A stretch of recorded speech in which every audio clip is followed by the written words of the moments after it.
Good afternoon. My colleagues and I are strongly committed to bringing inflation back down to our 2% goal. We have both the tools that we need and the resolve it will take to restore price stability on behalf of American families and businesses.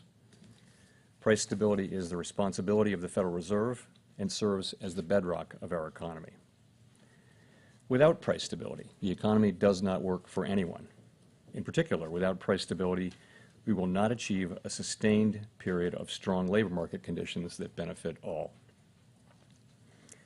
Today, the FOMC raised our policy interest rate by 75 basis points, and we continue to anticipate that ongoing increases will be appropriate.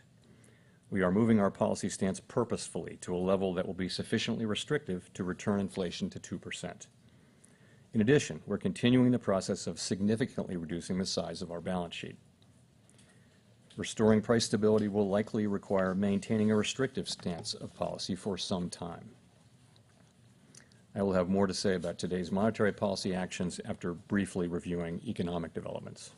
The U.S. economy has slowed significantly from last year's rapid pace. Real GDP rose at a pace of 2.6% last quarter, but is unchanged so far this year. Recent indicators point to modest growth of spending and production this quarter. Growth in consumer spending has slowed from last year's rapid pace, in part reflecting lower real disposable income and tighter financial conditions. Activity in the housing sector has weakened significantly, largely reflecting higher mortgage rates. Higher interest rates and slower output growth also appear to be weighing on business fixed investment.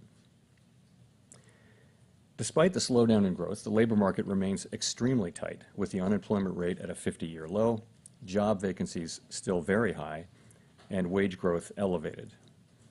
Job gains have been robust, with employment rising by an average of 289,000 jobs per month over August and September. Although job vacancies have moved below their highs and the pace of job gains has slowed from earlier in the year, the labor market continues to be out of balance, with demand substantially exceeding the supply of available workers. The labor force participation rate is little changed since the beginning of the year. Inflation remains well above our longer-run goal of 2%. Over the 12 months ending in September, total PCE prices rose 6.2%, excluding the volatile food and energy categories. Core PCE prices rose 5.1%. And the recent inflation data again have come in higher than expected. Price pressures remain evident across a broad range of goods and services. Russia's war against Ukraine has boosted prices for energy and food and has created additional upward pressure on inflation. Despite elevated inflation, longer-term inflation expectations appear to remain well anchored, as reflected in a broad range of surveys of households, businesses, and forecasters, as well as measures from financial markets. But that is not grounds for complacency. The longer the current bout of high inflation continues, the greater the chance that expectations of higher inflation will become entrenched. The Fed's monetary policy actions are guided by our mandate to promote maximum employment and stable prices for the American people. My colleagues and I are acutely aware that high inflation imposes significant hardship as it erodes purchasing power, especially for those least able to meet the higher costs of essentials like food, housing, and transportation. We are highly attentive to the risks that high inflation poses to both sides of our mandate, and we're strongly committed to returning inflation to our 2% objective. At today's meeting, the committee raised the target range for the federal funds rate by 75 basis points. And we are continuing the process of significantly reducing the size of our balance sheet, which plays an important role in firming the stance of monetary policy. With today's action, we've raised interest rates by 3.75 percentage points this year. We anticipate that ongoing increases in the target range for the federal funds rate will be appropriate in order to attain a stance of monetary policy that is sufficiently restrictive to return inflation to 2% over time. Financial conditions have tightened significantly in response to our policy actions, and we are seeing the effects on demand in the most interest rate sensitive sectors of the economy, such as housing. It will take time, however, for the full effects of monetary restraint to be realized, especially on inflation. That's why we say in our statement that in determining the pace of future increases in the target range, we will take into account the cumulative tightening of monetary policy and the lags with which monetary policy affects economic activity and inflation.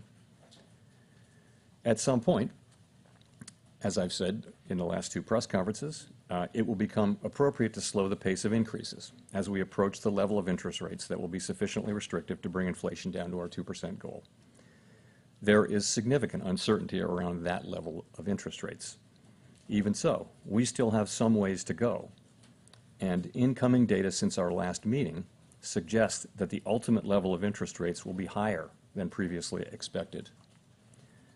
Our decisions will depend on the totality of incoming data and their implications for the outlook for economic activity and inflation. We will continue to make our decisions meeting by meeting and communicate our thinking as clearly as possible. We're taking forceful steps to moderate demand so that it comes into better alignment with supply. Our overarching focus is using our tools to bring inflation back down to our 2% goal and to keep longer-term inflation expectations well anchored. Reducing inflation is likely to require a sustained period of below-trend growth and some softening of labor market conditions. Restoring price stability is essential to set the stage for achieving maximum employment and stable prices in the longer run. The historical record cautions strongly against prematurely loosening policy. We will stay the course until the job is done. To conclude, we understand that our actions affect communities, families, and businesses across the country. Everything we do is in service to our public mission. We at the Fed will do everything we can to achieve our maximum employment and price stability goals. Thank you, and I look forward to your questions. Thank you, Colby. Thank you. Colby Smith with the Financial Times. On the need to slow the pace of rate increases at some point, is a downshift contingent on a string of better inflation data specifically between now and, let's say, the December meeting? Or is that something that the Fed could potentially proceed with independent of that data, given the lagged effects that you mentioned? So a couple things on that.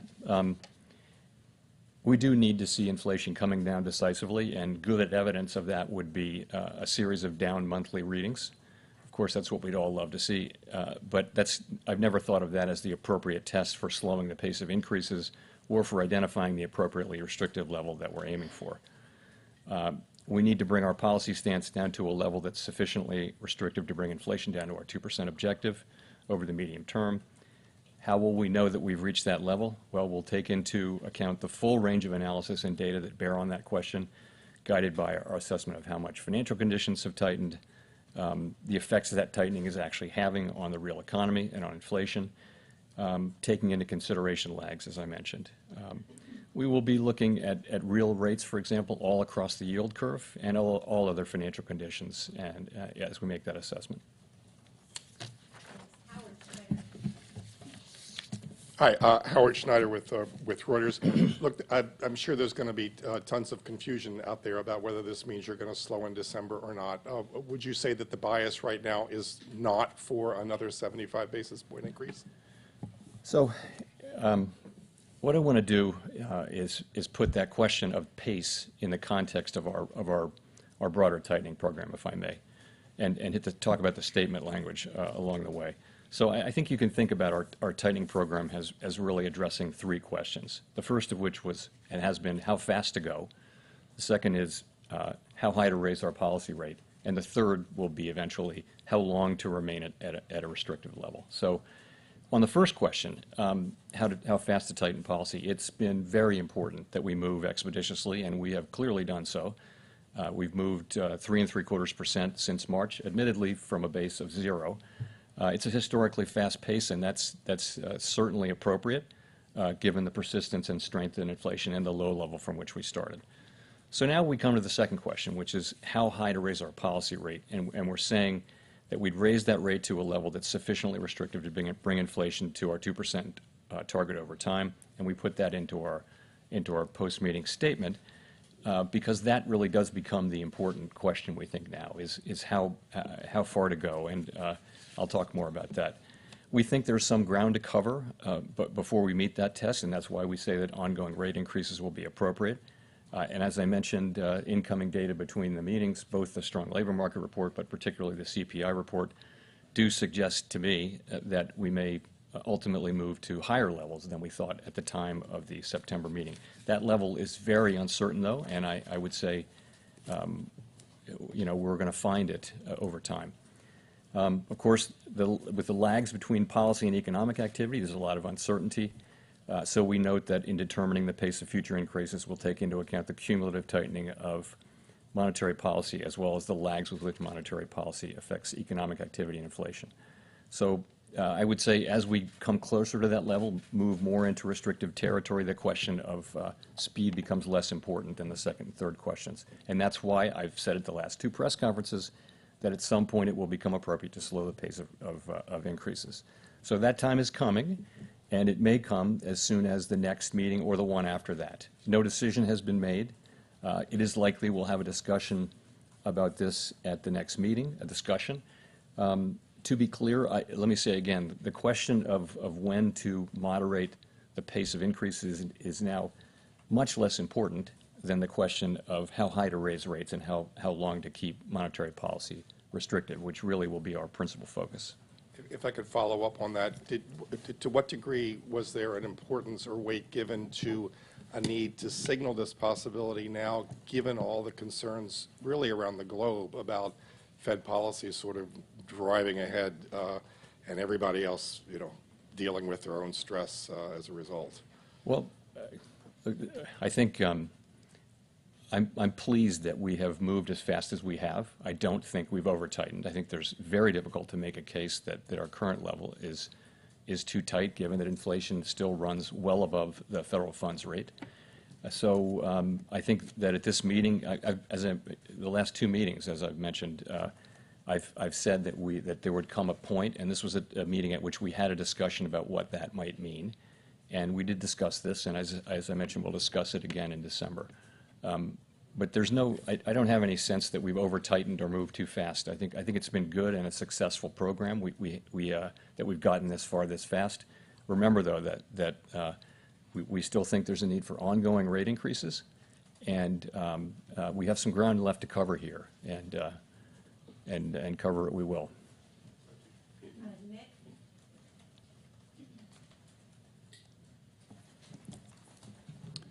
Nick Tamaros of the Wall Street Journal.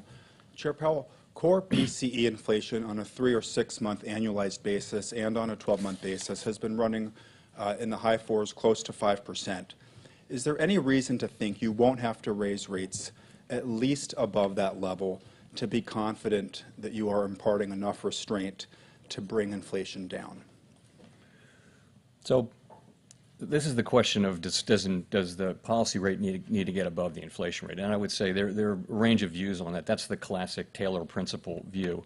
But I would think you'd look more at a forward, a forward-looking measure of inflation to look at that. But I think the answer is we'll want to get the policy rate to a level where it is where the real interest rate is positive. We will want to do that.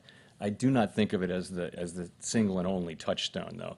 I think you put some weight on that. You also put some weight on rates across the curve. Very few people borrow at the short end at the federal funds rate, for example. So households and businesses, if they're very meaningfully positive interest rates all across the curve for them, credit spreads are larger, so borrowing rates are significantly higher, and I think financial conditions have tightened quite a bit. So I would look at that as an important feature. I'd put some weight on it, but I wouldn't say it's something that is the single dominant thing to look at. If I could follow up, what is your best assessment or the staff's best assessment right now of the current rate of underlying inflation?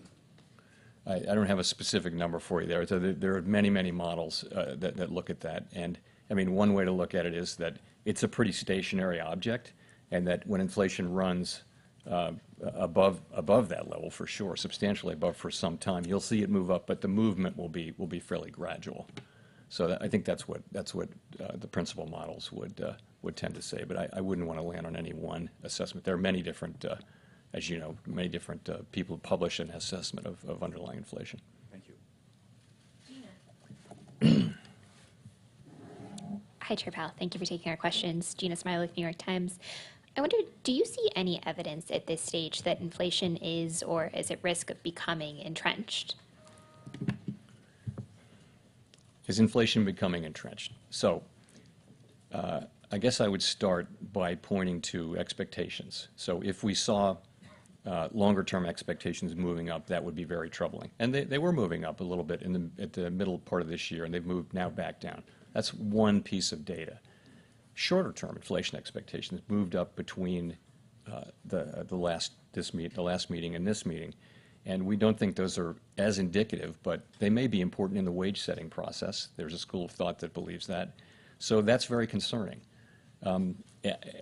I guess the other thing I would say is that the longer we have, we're now 18 months into this episode of high inflation, and we don't have a clearly identified scientific way of understanding at what point inflation becomes entrenched. And so, the thing we need to do from a risk management standpoint is to use our tools forcefully but thoughtfully and get inflation under control, get it down to 2%, get it behind us. That's what we really need to do and what we're strongly committed to doing. Rachel. Hi, Chair Powell. Thank you for taking our questions. Rachel Siegel from the Washington Post. The statement points to lag times. I'm wondering if you can walk us through how you judge those lag effects, what that timeline looks like over the coming months or even a year, and where you would expect it to show up in different parts of the economy. Yeah, so the way I would think about that is it's a commonly, for a long time, thought that monetary policy works with long and variable lags, and that it works first on financial conditions and then on economic activity and then perhaps later than that even on inflation. So that's been the thinking for a long time. There was an old literature that made those lags out to be fairly long. There's newer literature that says that they're shorter. And the truth is we don't have a lot of data of inflation of this high in what is now the modern economy. One big difference now is that it used to be that you would raise the federal funds rate, financial conditions would react, and then that would affect economic activity and inflation. Now, financial conditions react well before, in expectation of monetary policy. That's the way it has moved for a quarter of a century, is in the direction of financial conditions, then monetary policy, because the markets are thinking what is the central bank going to do. And there are plenty of economists that also think that once financial conditions change, that the effects on the economy are actually faster than they would have been before. We don't know that. I guess the thing I would say is it's highly uncertain. And so from a risk management standpoint, it would be irresponsible not to ignore them, but you want to consider them but not take them literally. So I think it's a very difficult place to be, but I would tend to want to be in the middle, looking carefully at what's actually happening with the economy, and trying to make good decisions from a risk management standpoint, remembering, of course, that if we were to over-tighten, we could then use our tools strongly to support the economy, whereas if we don't get inflation under control because we don't tighten enough, now we're in a situation where inflation will become entrenched, and the costs, the employment costs in particular, will be much higher potentially. So from a risk management standpoint, we want to be sure that we don't make the mistake of either failing to tighten enough or loosening policy too soon. And if I could follow up, should we interpret the addition to the statement to mean that more weight is put into those lag effects than they would have been after previous rate hikes? So I think as we move now into restrictive territory, as we make these ongoing rate hikes and policy becomes more restrictive, it'll be appropriate now to be thinking more about lag. Of course, we think about the lags are just sort of a basic part of monetary policy, but we will be thinking about them. But we won't be, I think we'll be considering them, but because it's appropriate to do so. Let me say this: it is very premature to be thinking about pausing. So people, when they hear lags, they think about a pause. It's very premature, in my view, to think about or be talking about pausing our rate hike. We have a ways to go. Our policy, we need ongoing rate hikes to get to that level of sufficiently restrictive, and we don't, of course, we don't really know exactly where that is. We have a sense, and we'll write down in in the December meeting, a new summary of economic projections, which updates that. But I would expect us to continue to update it based on what we're seeing with incoming data. Thanks, Chair Powell. Neil Irwin with Axios. As you look around the economy, the clearest impact of your tightening so far has been on housing, maybe some venture-funded tech companies. It's been relatively narrow in terms of labor market, consumer demand, a lot of sectors. You don't see a ton of effect. Is the pathway and channels through which monetary policy works changing? Is it narrower than it used to be? And on housing in particular, are you at all worried that you're crimping housing supply in ways that might cause problems down the road? I don't know that the channels through which policy works have changed that much. I would say a big channel is the labor market, and the labor market is just very, very strong, very strong. And households, of course, have strong balance sheets. And so we go into this with a strong labor market and excess demand in the labor market, as you can see through many different things, and also with households who have strong spending power built up. So it may take time. It may take resolve. It may take patience. It's likely to get inflation down. I think you see from our forecasts and others that it will take some time for inflation to come down. It'll take time, we think. Sorry, was I getting to your question there?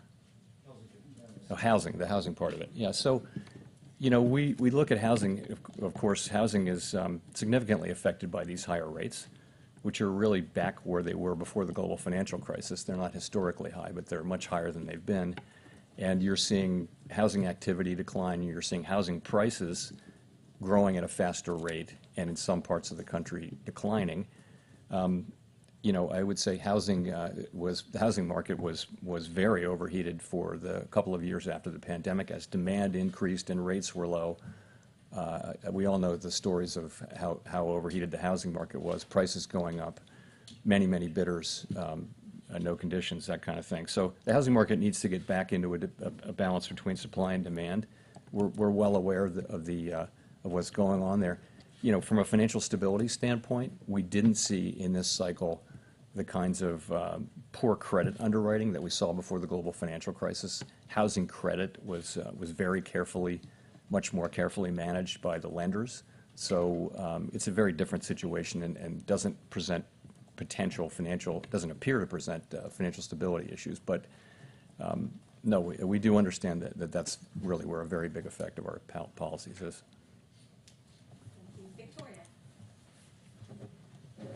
Hi, Victoria Guida with Politico. I wanted to ask about the labor market.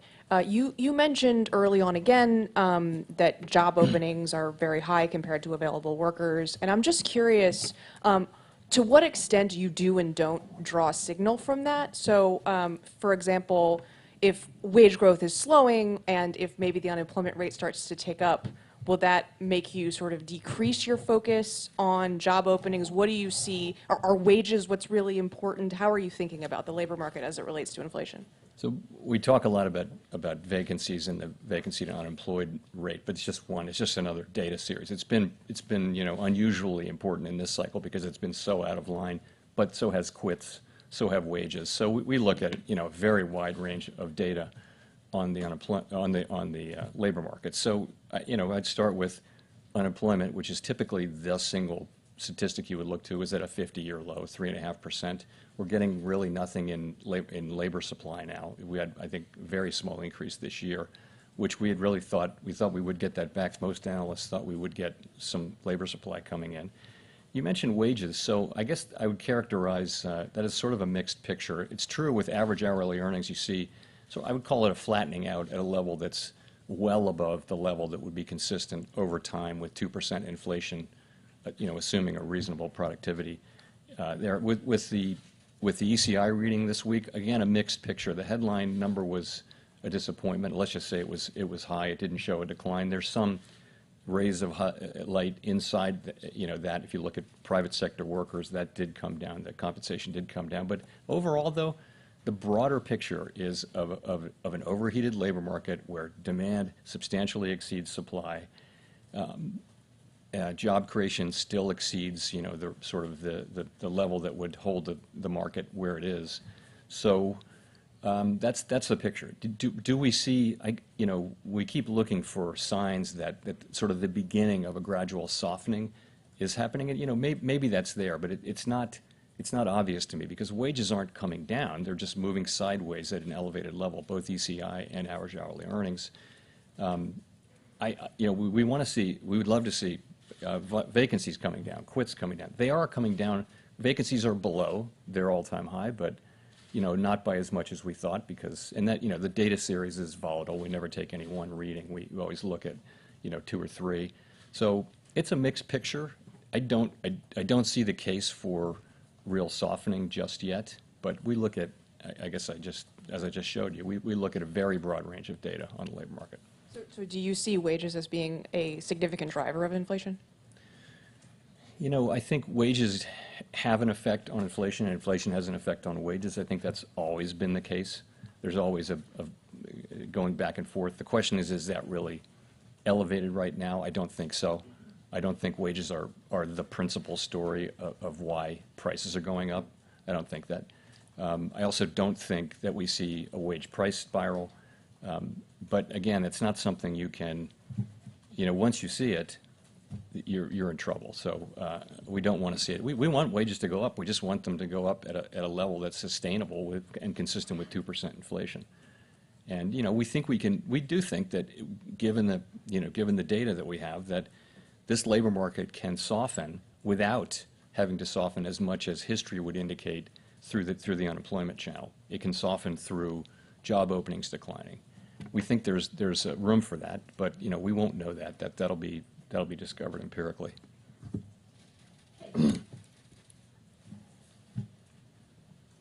Thank you so much. Kayla Tausche from CNBC. Earlier last month, the United Nations warned that there could be a global recession if central banks didn't change course. The new UK Prime Minister warned of a profound economic crisis there. And I'm wondering how the Fed is weighing international developments in light of a very strong economy here in the U.S. that would seem to be bucking those trends. So, of course, we keep close tabs on economic developments and also geopolitical developments that are relevant to the economy abroad. We're in very frequent contact with our foreign counterparts, both through the IMF meetings and the regular meetings with central banks that we have, and I have one this weekend with many central bankers. So we're in touch with all of that. So I guess it's clearly a difficult time in the global economy. We're seeing very high inflation in Europe, significantly because of high energy prices related to the war in Ukraine, and we're seeing China's having issues with the zero COVID policy and much slower growth than we're used to seeing. So we see those difficulties. The strong dollar is a challenge for some countries, but we take all of that into account in our models. We think about the spillovers and that sort of thing. Here in the United States, we have a strong economy, and we have an economy where inflation is running at 5%. Core PCE inflation, which is a really good indicator of what's going on for us, is the way we see it, is running at 5.1% on a 12-month basis and sort of similar to that on a 3, 6, and 9-month basis. So we know that we need to use our tools to get inflation under control. The world's not going to be better off if we fail to do that. That's a task we need to do. Price stability in the United States is a good thing for the global economy over a long period of time. Price stability is the kind of thing that pays dividends for our economy for decades, hopefully. Even though it may be difficult to get it back, getting it back is something that provides value to the people we serve for the long run. If I could just follow up on that. Thank you. The Fed has acknowledged in the past that the tools that you have don't affect things like energy and food prices that stem from some of those conflicts overseas, and they're some of the biggest pain points for consumers. So as you pursue the current path that you've outlined, is there a risk that some of those prices simply don't come down? So we don't directly affect, for the most part, food and energy prices, but the demand channel does affect them just at the margin. the thing about the United States is that we also have strong, in many other jurisdictions, the principal problem really is energy. In the United States, we also have a demand issue. We've got an imbalance between demand and supply, which you see in many parts of the economy. So our tools are well suited to work on that problem, and that's what we're doing. You're right, though. We don't, you know, the price of oil is set globally, and it's not something we can affect. I think by the actions that we take, though, we help keep, you know, longer-term inflation expectations anchored and keep the public believing in 2% inflation by the things that we do, even in times when energy is part of the story of why inflation is high.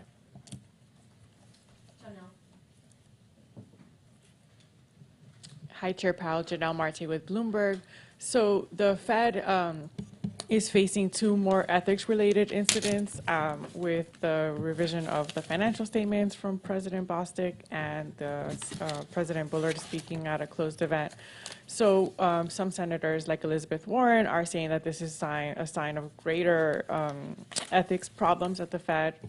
Could you talk about what this does to the public's trust in the bank and what the Fed is doing to prevent this kind of behavior from becoming common? Sure. So you're right. The public's trust is really the Fed's and any central bank's most important asset. And anytime one of us, one of the policymakers, violates or falls short of those rules, we do risk undermining that trust, and we take that very seriously. We do. So at the beginning of our meeting yesterday, actually, we had a committee discussion of the full committee on the importance of holding ourselves individually and collectively accountable for knowing and following the high standard that's set out in our existing rules with respect to both personal investment activities and external communications. We've taken a number of steps, and I would just say we do understand how important those issues are. I would say that our new investment program that we have is up now and running, and actually it was through that the problems with President Bostic's disclosures were discovered when he filed his new disclosures. That's, you know, we now have a central group here at the Board of Governors that looks into disclosures and follows them and approves people's disclosures, and also all of their trades. Any trade anyone has to make who's covered has to be pre-approved. And there's a lag. It has to be pre-approved 45 days before it happens, so there's no ability to game market. So it's a really good system. It worked here. And I think we all said to each other yesterday morning, we recommitted to each other and to this institution to hold ourselves to the highest standards and avoid these problems. Do you have an update on the investigations that are pending? I don't. So, you know, as you know, I referred the matter concerning President Bostic to the Inspector General. And once that happens, I don't discuss it with the Inspector General with anybody. It's just the Inspector General has the ability to do investigations. We don't really have that, so that's what he's doing. Michael McKee from Bloomberg Television and Radio. Earlier this year, you touted the 3-month bill yield out to 18 months as the yield curve with 100% explanatory power, and you said, quote, if it's inverted, that means the Fed's going to cut, which means the economy is weak. That curve is only 2 basis points away from inversion now, so I'm wondering why you are so confident that you have not over-tightened, particularly given that rates work with a lag. Well, so we do monitor the near-term forward spread, you're right, and that's been our preferred measure. We think it, you know, just empirically it dominates the ones that people tend to look at, which is 2s, 10s, and things like that. So it's not inverted. And also, you have to look at why things, you know, why the rate curve is doing what it's doing. It can be doing that because it expects cuts or because it expects inflation to come down. In this case, if you're in a situation where the markets are pricing in significant declines in inflation, that's going to affect the forward curve. So yes, we monitor it. You're right, and that's what I would say. If I could follow up. You also said several meetings ago that the risk of doing too little outweighed the risk of doing too much. Is what you're trying to tell us today is that that risk assessment has changed a little bit? Well, what's happened is time has passed and we've raised interest rates by 375 basis points. I would not change a word in that statement, though. I think until we get inflation down, you'll be hearing that from me. Again, if we over-tighten, and we don't want to, we want to get this exactly right, but if we over-tighten, then we have the ability with our tools, which are powerful, to, as we showed at the beginning of the pandemic episode, we can support economic activity strongly if that happens, if that's necessary. On the other hand, if you make the mistake in the other direction and you let this drag on, then it's a year or two down the road and you're realizing inflation behaving the way it can, you're realizing that you didn't actually get it, you have to go back in. By then, the risk really is that it has become entrenched in people's thinking, and the record is that the employment costs, the cost to the people that we don't want to hurt, they go up with the passage of time. That's really how I look at it. So that isn't going to change. What has changed, though, you're right, is we're farther along now, and I think as we're farther along, we're now focused on that. What's the level we need to get to rates. And I don't know what we'll do when we get there. By the way, we'll have to see. There's been no decision or discussion around exactly what steps we would take at that point. But the first thing is to find your way there. Thanks, Chris. Thank you. Chris Rugaber at Associated Press. Just to go back to housing for a minute, you mentioned the impact that rate increases have had on housing. Home sales are down 25% in the past year and so forth, but none of this is really showing up, as you know, in the government's inflation measures. And as we go forward, private real-time data is clearly showing these hits to housing. Are you going to need to put a greater weight on that in order to ascertain things like whether there's over-tightening going on? Or will you still focus as much on the more lagging government indicators?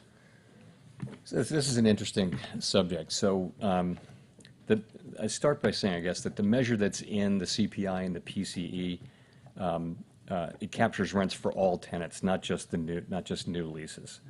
And that makes sense, actually, because for that reason, that conceptually, that's sort of the right target for monetary policy. And the same thing is true for owner's equivalent rent, which comes off of it's a reweighting of tenant rents. The private measures are of course good at picking up at the margin the new leases, and they tell you a couple things. One thing is I think right now, if you look at the pattern of that series of the new leases, it's very pro-cyclical. So rents went up much more than the CPI and PCE rents did, and now they're coming down faster. So the implication is that there are still, as non-new leases roll over and become and expire, right? There's still in the pipeline. There's still some significant rate increases coming, okay? But at some point, once you get through that, the new leases are going to tell you that what they're telling you is there will come a point at which rent inflation will start to come down. But that point is well out from where we are now. So we're well aware of that, of course, and we look at it. And but I would say that in terms of what the right way to think about inflation really is to look at the measure that we do look at, but considering that we also know that at some point you'll see rents coming down. Great. And just a quick follow. It looks like stock and bond markets are reacting positively to your announcement so far. Is that something you wanted to see? Is that a problem, or how that might affect your future policy to see this positive reaction? We're not targeting any one or two particular things. Our message should be, what I'm trying to do is make sure that our message is clear, which is that we think we have a ways to go. We have some ground to cover with interest rates before we get to that level of interest rates that we think is sufficiently restrictive. And putting that in the statement and identifying that as a goal is an important step. And that's meant to put that question really as the important one now going forward. I've also said that we think that the level of rates that we estimated in September, the incoming data suggests that that's actually going to be higher, and that's been the pattern. I mean, I would have little confidence that the forecast if we made a forecast today, if we were doing an SEP today, the pattern has been that one after another, they go up, and, that'll end when it ends, but there's no sense that inflation is coming down. It just, if you look at I have a table of the last 12 months of 12-month readings, and there's really no pattern there. We're exactly where we were a year ago. So, okay, so I would also say it's premature to discuss pausing, and it's not something that we're thinking about. That's really not a conversation to be had now. We have a ways to go. And the last thing I'll say is that I would want people to understand our commitment to getting this done, and to not making the mistake of not doing enough, or the mistake of withdrawing our strong policy and doing that too soon. So I control those messages, and that's my job. Edward Lawrence with Fox Business. Thank you, Fed Chairman. So how big of a headwind is all the fiscal spending to what the Federal Reserve is trying to do to get inflation back to the 2% target? In theory, it was a headwind this year, but I do think the broader context is that you have households that have these significant amounts of savings and can keep spending. So I think those two things do tend to sort of counterbalance each other out. It appears consumer spending is still positive. It's at pretty modest growth levels. It's not shrinking, but people are, the banks that deal with retail customers and many retailers will tell you that the consumers are still buying, and they're still they're fine. So I don't know how big the fiscal headwinds are, and they haven't shown up in the way that we thought they would in restraining spending. So it must have to do with the savings that people have. What about the spending? There's tens of billions yet to be spent. I mean, from the Inflation Reduction Act, the American Rescue Plan, CHIPS Act, bipartisan infrastructure bill. How does that play into your thinking about the future? It's demand is going to have some support from those savings, and also from the strong demand that's still in the labor market. We still see pretty significant demand and a tightening labor market in some respects, although I think overall I would say it's not really tightening or loosening. So we see those things, and what those things tell us is that our job is going to require some resolve and some patience over time. We're going to have to stick with this. That's just we take all that as a given, but we know what our objective is, and we know what our tools can do, and that's how we think about it. Thanks. We'll go to Nancy for the last question. Hi, Chair Powell. Nancy Marshall-Genzer from Marketplace. I'm wondering, has the window for a soft landing narrowed? Do you still think it's possible? Has it narrowed? Yes. Is it still possible? Yes. I think we've always said it was going to be difficult, but I think to the extent rates have to go higher and stay higher for longer, it becomes harder to see the path. It's narrowed. I would say the path is narrowed over the course of the last year, really. Hard to say. Hard to say. Again, I would say that the sort of array of data in the labor market is highly unusual, and to many economists, there is a path to, ordinarily there's a relationship to GDP going down and vacancies declining, translating into unemployment, or there's Okun's law. So all those things are relationships that are in the data, and they're very real. Data is a little bit different this time, though, because you have this tremendously high level of vacancies, and we think on a very steep part of the beverage curve. All I would say is that the job losses may turn out to be less than would be indicated by those traditional measures because job openings are so elevated and because the labor market is so strong. Again, that's going to be something we discover empirically. I think no one knows whether there's going to be a recession or not, and if so, how bad that recession would be. And our job is to restore price stability so that we can have a strong labor market that benefits all over time, and that's what we're going to do. But just real quickly, why do you feel like the window has narrowed?